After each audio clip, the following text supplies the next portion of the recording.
What's up, guys? Welcome to the Crypto Savvy channel. I'm Craig, and we're going to take a look at the markets. I'll go in a little more depth in tomorrow's video, but I'm still going to look at the Dow, S&P, oil, DXY, Bitcoin, and I'm going to also show you where my trades are at. I did add to my shorts this morning and last night. I'll show you where, and my stops are still in the same place. I'll still show you where. Even if I get stopped out of all my trades, I'm still going to be in profit. So that is what you call safe trading. I know a lot of people don't use stops.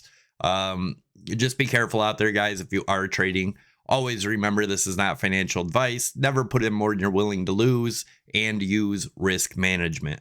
Anyways, let's get into it. If you guys would, before we begin, make sure you smash that thumbs up. Leave your comments down below. Let me know what you think of the video. Let me know where you're at, what you're doing. I'm curious to see what everyone's thinking. So definitely leave that below.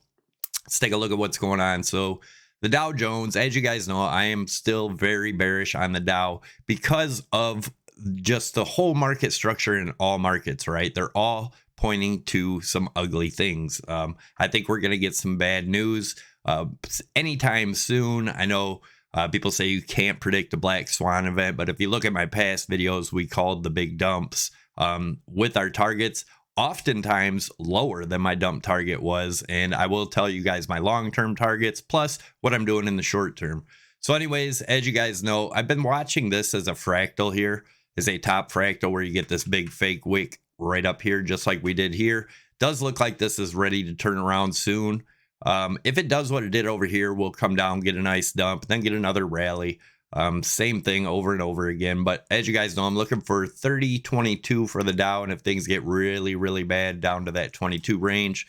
S&P, as you guys know, these charts are old, extremely old. We've been watching these for a long time.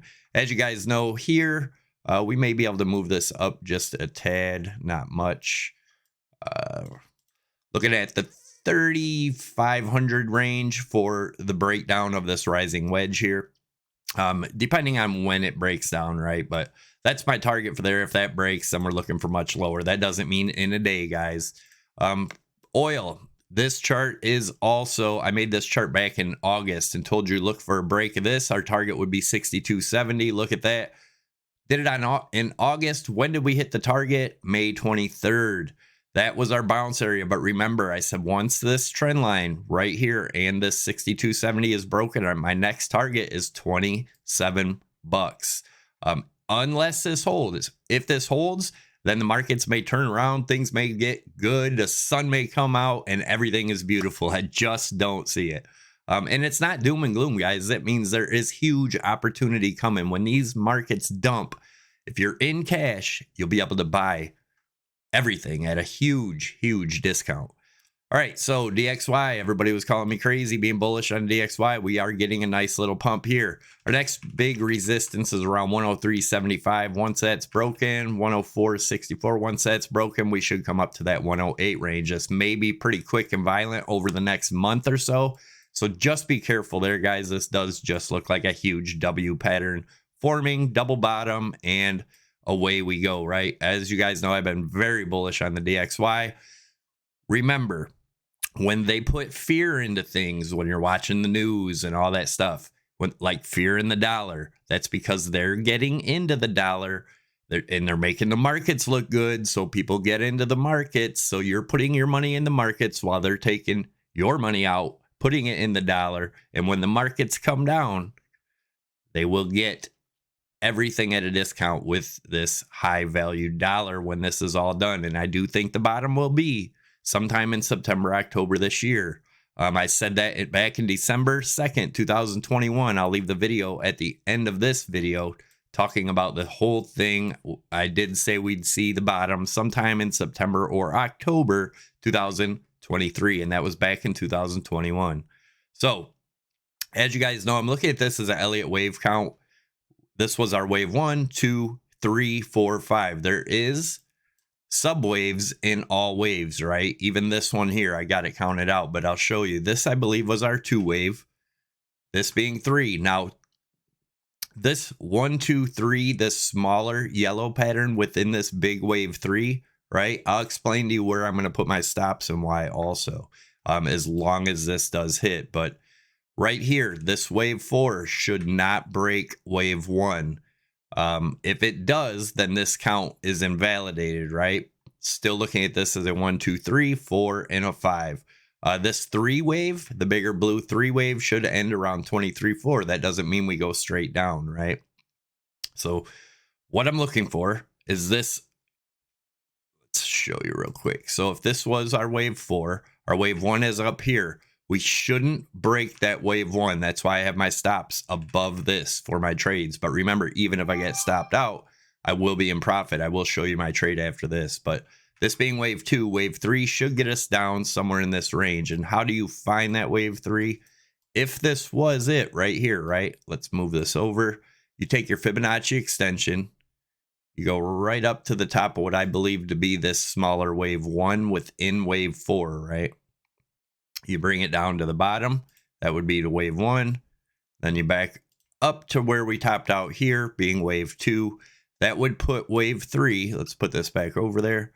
That would put wave 3 somewhere around just breaking this bottom of this 3 right here in the yellow. I know this is confusing, but if you guys follow along, make sure you subscribe and learn this stuff. I don't always do Elliott Wave unless I see a clear count. Again, it gets invalidated if this high is broken. And we will take a look at where it could go if that high is broken. It is a possibility. But anyway, that would get our 3 down to here. And then we would get a 4, which shouldn't break wave 1. And then 5. So we may not get all the way down to this 23.4 or whatever. But what I like to do is once we break the next level, then I would look for moving my stops down, possibly under this 1. So if we break this here, I'll move my stops from up here all the way back down to just above this wave 1. Hope this isn't confusing, but I'll show you where I'm at in a minute. But if this does break, now let's move this over, right? So if this does break, where are we headed? If we broke this little trend line right here so far. And if we take a measured move, this could be a fake out. But if we take a measured move to where we just broke out, that would get us somewhere in the just above this high, which is possible. If I do get stopped out, I may re-enter depending on what that does. But where would that be? Let's put a price label on there. That would get us somewhere in the range of 27,670 or 27,767. That would be the measured move here. So if it does get rejected there, I will probably re-enter my shorts if I did get stopped out. But I'm going to stick to my plan. When you change your plans, that's when you usually screw up. But that's what I'm looking for. Like I said, I'm still going to be in profits if we do get up to that 7 or 27,670. Well, I'll show you right here. So right here, my stops are, you can't see them. Maybe if I move over a little bit, there's my stops at 27,671, all of these trades, right? That's the beautiful thing about Prime XBT.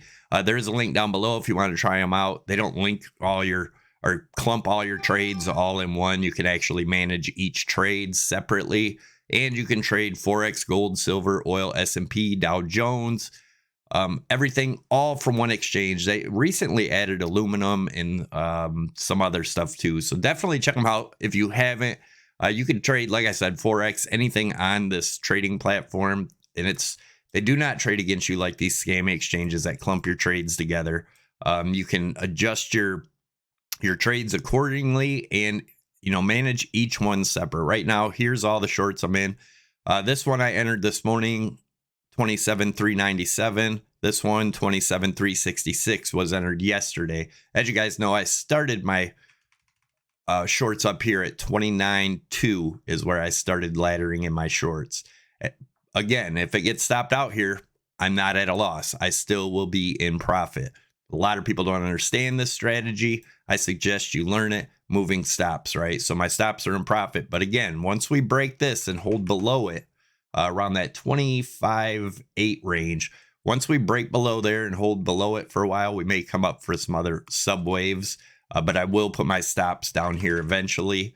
I'm not going to have a take profit yet, and I'll show you why. Because if this is playing out, once I get down to here, like I said, I'll put my stops here. Wave 4 should not come back up. Once we get down to the 23.5 range, should not get back above the 26 range. So I have my stops actually just above 26 here. If we do get this, right?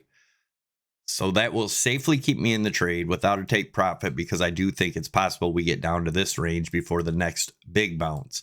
Although I still think we're going to see much lower lows this year, and I'll show you why. As you guys know, this is the Amazon.com bubble.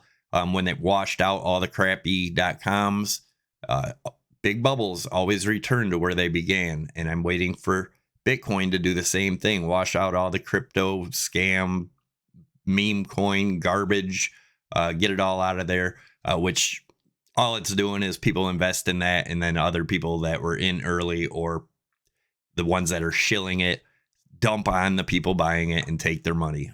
Be careful in that, guys. It is 100% gambling. Here is the Nintendo bubble pop. Same thing. Big false bottom before the true bottom, which began way back here, return to where it began. Same thing here. We got our false bottom. I think we're going to go much lower by the end of the year. Same thing with Sony. You can see Sony had a bunch of false bottoms, right? Bear market rallies, but hit ultimately going back to where it began. Same thing I think we'll see in Bitcoin. So just be cautious, be careful out there. Definitely protect your capital, guys. And let me know what you think in the comment section below. Get this video out by smashing those thumbs up. I do appreciate each and every one of you guys. Thanks a lot for watching. I'll see you in the next video.